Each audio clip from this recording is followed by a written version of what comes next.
Dear Lady Love TV, Magandang araw. Ngayon ay panibagong kwento ang ating matutunghayan kung saan naroon na tanging kasalang kasagutan upang mapigilan ang napipintong paghihiganti para sa pamilya. Hanggang saan nga kayang panindigan ang mabigat na desisyon na ito. Tunghayan natin ang kwentong pinamagatang Fake Wife in a Wedding. Tunghayan natin ang unang bahagi. Sabi na nga ba at hindi siya matitiis ni Ella. Agad itong nagpakita sa kanya para sabihing nagbago na ang isip nito at nagpasya ng tanggapin ang kanyang wedding proposal. Halos magtatalon si Jack sa tuwa. Nawiwirduhan na marahil ang mga taong napapadaan sa park na iyon dahil kulang na lang ay tumalbog siya. Hinawakan niya ang dalaga sa mga kamay. Talaga, Ella? Niyakap niya ang babae. God, Ella, ako na ang pinakamasayang lalaki sa buong mundo. Hinakawalan niya ito at hinawakan sa mukha. Pakakasalan kita sa pinakamagandang simbahan, Ella. Iimbitahin ko ang mga kamag-anak ko sa probinsya. Sila Eric. Tuloy-tuloy ang pagsasalita ni Jack dahil sa sobrang excitement. Hindi ka pa nga pala nakikilala ng mga barkada ko. Ito na siguro ang tamang panahon na makilala ka nila. Jack, seryosong putol ni Ella sa sinabi niya.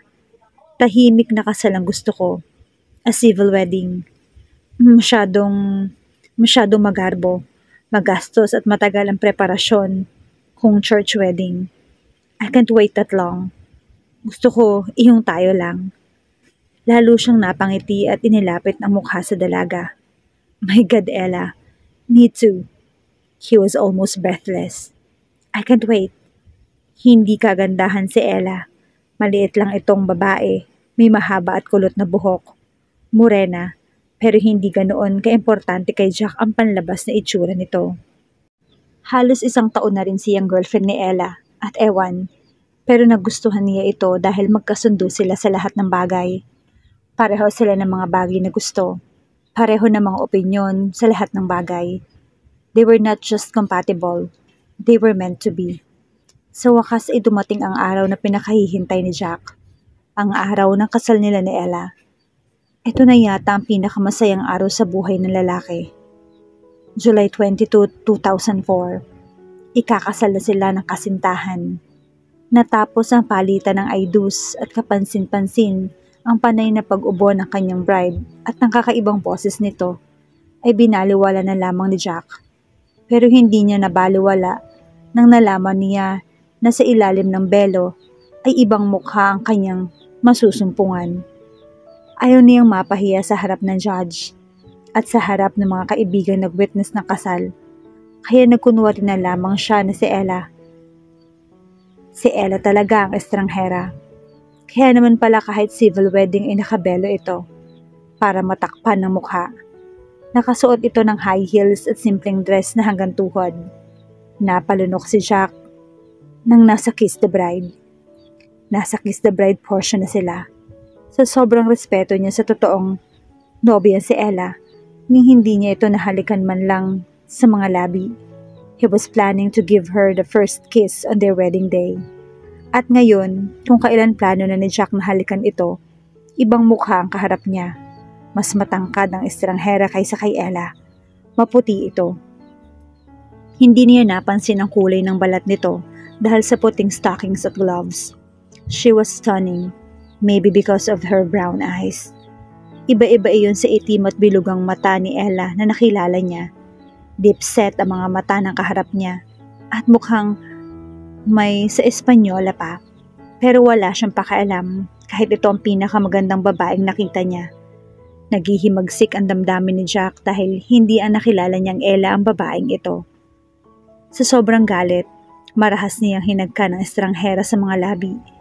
Hindi pa siya hihiwalay kung hindi pa nito mismo nagawang itulak siya papalayo. Nagpalakpakan ng mga witnesses, kaibigan ni Jack na sina Eric, James at Lucas.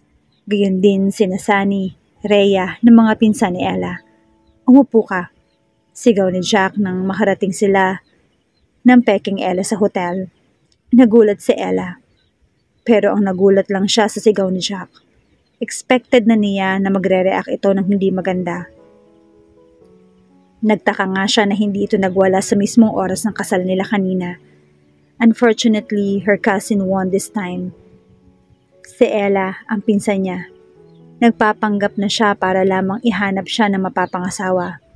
Si Ella ay si Estella na kilala ni Jack.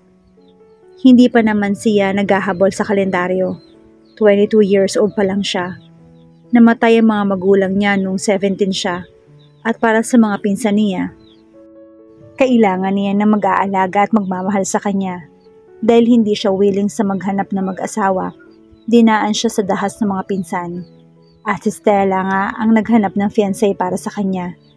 Na-realize ni Ella na tumatanda ng mga pinsan niya. At dahil sa lumaki siyang spoiled at beanie baby, they thought that she would need a babysitter in the form of a husband.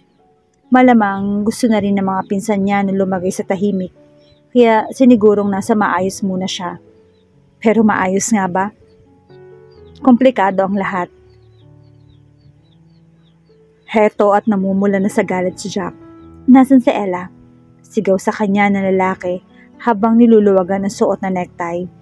Sino ka? I am Ella, she answered honestly. Bullshit. Inihagis nito ang coat sa kama. Wala akong oras makipaglokohan sa'yo. Tumayo siya. Ako nga si Ella, yung nagpakilala sa iyong Ella is my cousin, si Stella. Nasaan siya? Bumaba ang boses nito. Pero nang hindi nakasagot si Ella ay sumagaw ito. Nasaan sabi si Ella? Si Stella, correction niya. Huwag mo na siyang hanapin. Siya ang girlfriend ko, hindi ikaw. Sa kanya ako nag-propose at hindi sa'yo. Napabuntong hininga na lamang siya. Well, I don't like this setup either. Ha? Ipinatong nito ang isang paa sa gilid ng kama at hinawakan siya sa baba. Hindi mo gusto? Why did you cooperate then? Pumiksi si Ella sa hawak nito. I did it for my cousins. And please, huwag mo nang hanapin si Stella. May boyfriend na siya. Matagal na. Boyfriend? Nagmura ito. Kung may iba na pala siyang gusto, bakit hindi na lamang niya ako hiniwalayan? Bakit ipinakasal pa niya ako sa'yo? Nagsimula na magkwento si Ella. Nagpaliwanag siya. Naupo si Jack sa tabi niya. Naiiling. Bullshit. That's a load of crap, Missy. You are 22. Hindi ka mawawala na mapapangasawa. Tama ka dyan.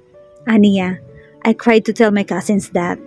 Sumama lang ang tingin nito sa kanya. Putya, paano yan? Kasal na tayo. Napasimangot siya. I'm sorry. Shut up. Tumalikod ito saka naghubad ng polo. Agad na tumalikod si Ella. Get used to it, woman. Angil ni Jack.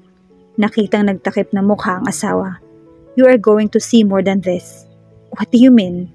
Humiga na ang lalaki sa kama, patalikod sa kanya. Napabuntong hininga si Ella. She felt relieved. Her virginity was safe for tonight. Pagkagising ay hindi alam ni Ella kung saan napadpad si Jack. Pero napansin niya mga basag na gamit at nagkalat ng mga unan at iba pang kagamitan sa silid. Himala. She thought hindi ako nagising nung nagwala siya. Bumangon siya. Dumiretso sa bathroom at agad na hinawi ang shower blinds. She screamed when he saw a naked back and a naked ass. At mas lumakas na ang tili niya nang humarap ang nakitaan niya. Shit! Sigaw ni Jack. Don't look down. Tili ng isip ni Ella sabay ikot para makatalikod sa lalaki. Agad na isinara ni Jack ang kortina. Hindi ka ba marunong kumatok? Mahal ko bang nandyan ka? Nakatakip pa rin ang mga kamay niya sa mukha habang nagmi-minswalk palabas ng banyo. Of course I am here. Sigaw nito. Hindi naman kasi narinig ni Ella ang tubig ng shower kaya inassume niya na walang tao kasi tahimik yung banyo. Baka pinatay ni Jack ang shower nang nagsasabon na ito ng katawan. Pagkalabas ng banyo, isinara agad niya ang pinto niyon. Nagulat na lamang siya nang bumukas din iyon at lumabas si Jack na nakatapis lamang ng tuwalya. You can use the shower. Now, she said coldly. Magbibihis lang ako. Napatango na lamang si Ella at agad na pumasok sa banyo. Jack prepared for the wedding and for the honeymoon. Naghanda pa nga siya ng mga damit pamalit para kay Ella Sa hotel na iyon mismo. Para kay Stella pala. Nakangiti ang estrangherang Ella habang suot ang isang pares ng jeans na tinernohan ng white blouse. Umiikot ito na lalong kinairita ni Jack. Wasak na wasak siya pagkatapos itong babaeng to parang wala lang. Parang hindi apektado na ikinasal ito sa kanya. Samantalang siya ay nagngingit-ngit sa galit dahil sa ginawa sa kanya ng pinsan nito. Tell me. Pukaw sa kanya ni Jack sa atensyon nito. Ano bang benefit ang makukuha ng pinsan mo ngayong naikasal ka na sa akin? Nilingon siya ni Ella. Wala na ang ngiti sa mga labi nito. Napayuko siya. Honestly, nakiko-operate lang ako. Sagot nito. Umupoy ito sa gilid ng kama. Kasi 5 years na akong ulila. Wala na ako mga kapatid. Jack, kaya inampun ako ng tita ko, yung mami ni Stella. Pero nung mamatay na yung parents nila, ang mga pinsan ko na yung nag-alaga sa akin. Saglit lang itong tumingin kay Jack. Agad itong nag-iwas ng tingin dahil sa hiya sa lalaki. Siyempre, tumatanda na rin sila, nagka-boyfriend at isa-isa nang lumalagay sa tahimik. Iyon nga, halos sunod-sunod kinasal sila. Si Ate Sandy, si Ate Rhea, at iyon nga, si Stella na. Nagigilty sila kasi maiiwan na ako mag-isa. Kaya hinanapan ako ni Stella ng boyfriend na mapapangasawa. And it happened to be you. Bakit hindi ikaw mismo nakipagrelasyon sa akin? Jack was trying to calm down. Galit pa rin siya pero gusto niyang maliwanagan kung ano ba talaga yung nangyari. Kasi napayuko ito lalo.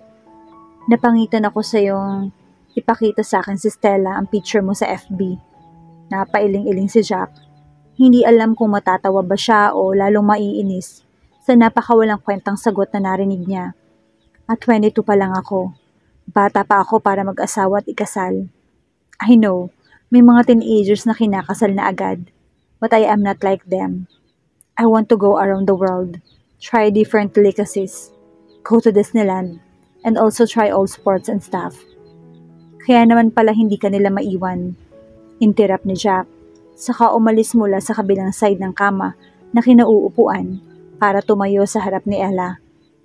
Kasi isip bata ka pa rin. Nanlaki ang mga mata ng babae. Me? Isip? Isip bata? His cough. Isip bata lang ang mag-aambisyon na pumunta ng Disneyland, ang ikutin ng buong mundo, at gawin ang lahat ng bagay na sinasabi mo. When you become older, more mature in thoughts, you will want simpler things in life. I see their point now. Ella could not understand him. What was so childish about traveling around the world? Kahit hindi aminin ng iba, marami ang may gusto niyon. Nakapag-book na ako ng flight tickets to Palawan. Patuloy ni Jack. Fully paid. I don't want my money to go to waste. So since ikaw naman talaga si Ella, on document na napakasalan ko, I should probably bring you with me. Ella smiled. Ibig sabihin, may simpatya na sa kanya ang lalaki. Palawan? We are going to swim? No. Bumaling ito sa kanya. Magja-jack empoy tayo doon. Yun talaga ang gagawin natin. Napailing-iling na lamang ito. Well, we'll be going to our family's private resort. Kaya oo, lalangoy tayo doon. Unless, takot ka sa tubig. No, I'm not. Nakangiting sagot ni Ella. Then, get ready. We're leaving after our breakfast. Jack said. Pero pagbalik natin dito sa Manila, I want to talk to your cousin. Clear? Natigilan si Ella. Si Stella? He nodded.